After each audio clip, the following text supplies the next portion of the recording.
डालेंगे 22 बड़ी चम्मच।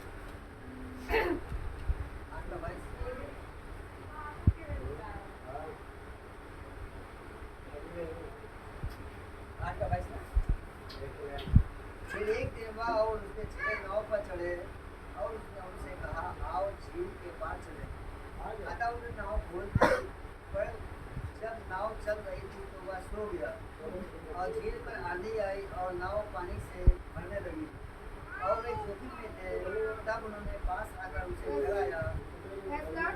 हम लोग इधर सामने ध्यान देंगे तो जो परमेश्वर हमारा सामने खड़ा है, ना सोचो कोई इंसान आपसे बात कर रहा है। यदि हम आदर देते हैं, जब परमेश्वर से वचन को आदर देते हैं, तब वचन हमारे जीवन में काम करता है, क्योंकि वचन शैतान चुरा लेता है। जब हम लोग वचन जब यहाँ प्रचार होता है तो एक तरफ परमेश्वर खड़ा होता है, एक तरफ शैतान खड़ा होता है। शैतान कैसे वचन चुराता है, कभी कभी हमारा फोन आ जाएगा, कभी कभी बच्चे परेशान करेंगे, कभी कभी गर्मी हमें लगेगी, ऐसे करके क्या वचन चुरा लेता है, क्योंकि वचन ही जीवन है। जैसे एक खेत में एक बीज बोया जाता है तो वो बीज छोटा सा होता है, वो बड़ा हो जाता है। ऐसे ही जब हम चर्च में आते हैं, कलीसिया में आते हैं, तो हमारे जब वचन जीवन में काम करता है तो धीरे धीरे हमारे जीवन में क्या आशीष आना शुरू होता है। ऐसे ही जब हम परमेश्वर को शांतिपूर्वक एक मन होकर परमेश्वर के सामने बैठते हैं, सारी चिंताओं को छोड़कर और परमेश्वर को वचन को सुनकर और अपने घर तक ले जाए। जिसके परिवार वाले नहीं आ पा रहे तो उनको जाकर इस वचन को बताएं कि वो भी आशीषित हो। इसलिए परमेश्वर कहता है कि एक बार एक दिन था जब यीशु मसीह नाव पर जा रहा था, क्योंकि यीशु मसीह के पीछे भीड़, लाखों करोड़ों की भीड़ उसके पीछे चलती थी।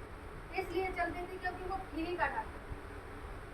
जैसे आजकल हम लोग देख रहे हैं कि सबसे ज़्यादा चर्चों में भीड़ है, इतना लोग तबाह कर रहे हैं, परेशान कर रहे हैं, तब भी जो सच्चे परमेश्वर को जान जाते हैं वो यीशु मसीह को छोड़ते नहीं, क्योंकि जीवन और मार्ग और सत्य वही है। उसी के पास सब कुछ हो तो सब बेकार है, सारी दुनिया बेकार है, सारे रिश्ते नातेदार सब बेकार है, कोई हमारा सहारा नहीं है, सिर्फ यीशु मसीह ही हमारा सहारा है। ऐसे मेरी गवाही है कि हम लोग जब यहाँ पर गवाही आए थे शुरू में, तो जैसे अभी बासु जी ने बताया कि हमारे मायके में बहुत पैसे वाले, और हम लोग ये हमारे हस्बैंड एजेंसी में नौकरी करते थे, उस समय 7 या 8,000 संख्या थी। तो यहाँ पूरा जंगल था, हम लोग एक कंधे में आए थे और लगवाना का हमें मीटर, उस समय हमारे पास कल 2,000 रुपये, और हम लोगों ने अपने मायके में कहा, लेकिन उन्होंने क्या सहारा हमारा बेकार हो गया।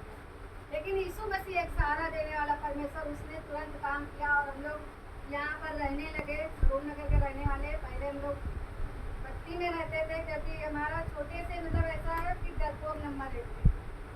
अंधेरे से डरना, इंसानों से डरना, कोई रिश्तेदार आ जाता तो उनको नाश्ता पानी करा के निकल लिया, किसी से बात नहीं करना, ना किसी के घर जाना, कुछ भी किसी रिश्तेदार के आने जाना। लेकिन परमेश्वर का वचन बताता है कि मैंने तुम्हें गर्भ से रचा है, और वो आज इतनी भीड़ में हमें लाखों करोड़ों के भीड़ों में हमें ले जाता है। सम्मान दिलाने वाला परमेश्वर, वो कचरे से उठाकर हमें ऊपर रखता है। प्रधानों के वचन में लिखा कि प्रधानों के बीच में तुम्हारी महिमा करने वाला परमेश्वर। कब? जब हम परमेश्वर के वचन में चलेंगे, उसकी आज्ञाओं में, उसके डर और भय में चलेंगे। जैसे इस जगह वचन में लिखा है कि यीशु मसीह जा रहे थे एक जगह नाव में, झील थी, बहुत बड़ी झील थी, जैसे कोई समुद्र होता है, उसमें जा रहे थे, उसके साथ उसके चेले भी थे, और चेले क्या घबरा गए, इतनी भीड़ आई, इतनी मतलब तूफान आया, इतना तूफान आया, वो घबरा गए। ऐसे ही जब हम लोग चर्च में आते हैं तो हम लोग क्या कभी कभी घबरा जाते हैं, हमारी प्रार्थनाओं का उत्तर नहीं मिलता तो हम लोग क्या घबरा जाते हैं, लेकिन ये नहीं सोचते कि हमारे साथ कौन है, दुनिया बनाने वाला परमेश्वर, आंधी और तूफान को शांत करने वाला परमेश्वर।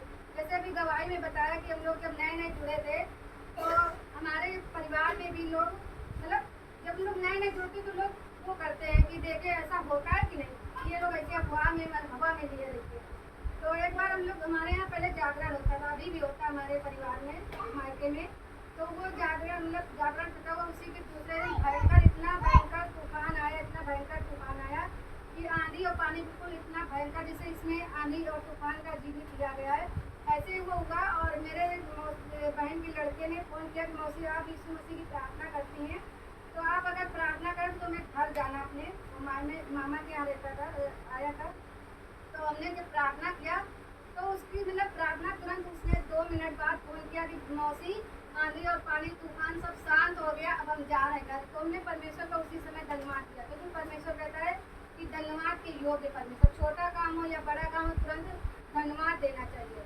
और फिर इसके बाद उनका छोटा जो बड़ा भाई था उसको जिंद ने पकड़ लिया, और वो मतलब 4-5 गाड़ी और मामा भाई लोग की गाड़ी, जो बड़ी बड़ी फोर्स गाड़ियाँ जो होती है 20-20 लाख वाली 30 लाख वाली गाड़ी, और रात दिन ओझाओं के पीछे क्या झाड़ फूक के चक्कर में परेशान हो गए। और यहाँ तक उनके सारे भाई और पापा भी थे, अब तो नहीं है, सब नौकरी करते थे, बहन भी नौकरी करती। तो यहाँ तक ऐसा हो गया, शैतान ने किया कि वो जहर खाने के लिए तैयार, सारा सब कुछ खत्म। फिर एक दिन काफ़ी दिन हुए पहले, तो हम लोगों ने उनको यीशु मसीह के बारे में पता था लेकिन इतना नहीं पता था। फिर हम लोगों ने उन्हें बताया कि यीशु मसीह एक परमेश्वर ऐसा है जो बड़े बड़े उसके सामने घुटने टेकते हैं। हमने कहा जब सब जगह देख लेना, जब कहीं ना सही हो तब यहाँ पर आना। और ऐसा ही हुआ। वो कहने लगे मौसी आज हम लोग जा रहे सब आत्महत्या करने। क्या हो गया? तो उन्होंने बताया सब कुछ। सबने कहा यहाँ पर आओ, यीशु मसीह तुम्हें चंगा। और यहाँ पर आए, उन्होंने चंगाई पाई। इसने परमेश्वर का, सबसे पहले परमेश्वर का धन्यवाद देते हैं। जैसे आंधी और पानी को डांटा, ये आंधी पानी है। तो बीमारियाँ हैं, भूत चुड़ैल हैं, जो कर्जे हैं, लड़ाई झगड़े हैं, जो ये क्या है, ये सब आंधी और तूफान है। इनको शांत करने का केवल अधिकार हम सबको दिया गया है। जितने मसीह पर विश्वास करते हैं, अगर विश्वास नहीं तो कुछ भी नहीं।